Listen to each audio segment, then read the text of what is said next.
We love golf. I'm sure we're all thinking the same thing. Why don't they just go for the obvious we pun? I mean, the title makes no sense the way it is. We love golf? Who loves golf? The publishers? Who cares if you love golf? It'd be like me releasing a review called We Love Pizza. The title doesn't even make sense grammatically. It almost feels like the title is a bad translation. Much like the famous All Your Base Are Belong to Us. Why not Golf Game Wii? Hey, if Nintendo can get away with simple titles, why can't third parties do it? Why not?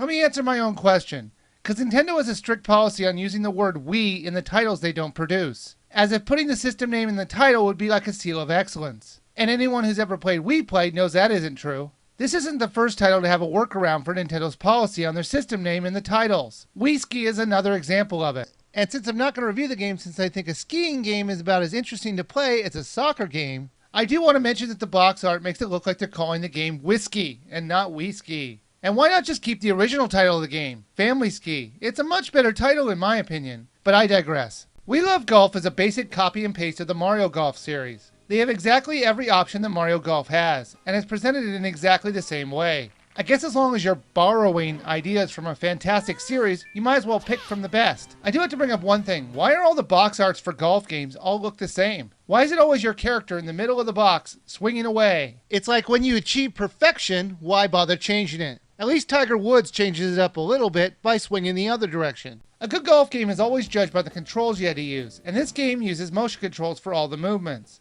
And while they did work, they weren't realistic in any way. They were also overcomplicated, and that was frustrating since I wanted to play this game with my son. He couldn't get down the controls at all, and he got frustrated and quit playing it. You had to make the appearance of swinging a club, but the only thing they cared about was how much you swung your arm backward. The force of your swing didn't matter. After you get to the sweet spot on your backswing, you'll have to wait till it gets to the power levels to make a quick jerk so it'll read it, which most of the time it did. But since it was so quick, you tended to miss the perfect shot every time. I did like how you could do a top spin or a back spin on a ball by holding down the 1 or 2 buttons. I thought that was clever.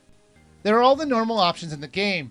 Tournament, character battle, ring shot, strokes, and so on. I'm only going to focus on tournament mode and character battle. Let's start with tournament mode. You play 18 holes on a course and try to get the lowest score. You really don't have to worry about keeping your score too low for the first 2 tournaments since the other competitors sucked at golf even more than you do. Speaking of the other competitors, I have to say that Zach and Wiki were some of the tougher competitors in the tournament, unlike Chris Renfield and Jill Valentine, who couldn't sink a putt to save their lives. If you do beat them all, you'll unlock another course to play on, and they do start to get more complicated and better looking. Character battle option is more fun as you're only playing one-on-one with the computer, and since you're not playing anyone from the Resident Evil franchise, they're actually good playing golf. Good, not great. I still had an easy time unlocking characters. The characters themselves were completely forgettable, as with most games that are trying to copy from another game. You'll keep thinking to yourself this game would have been much better as a Mario game. There is one lone bright spot to the character selection, and that is that you can play as one of your Miis, so that's always a plus. One of the more annoying things in the game was the animated Wiimote, which would be like a cheerleader throughout the entire game. After the first couple of holes, I didn't need a constant reminder on how to play the game. Even when I was in the more advanced courses, that damn Wiimote cheerleader would be there the whole time, pointing at his butt and crotch before every shot.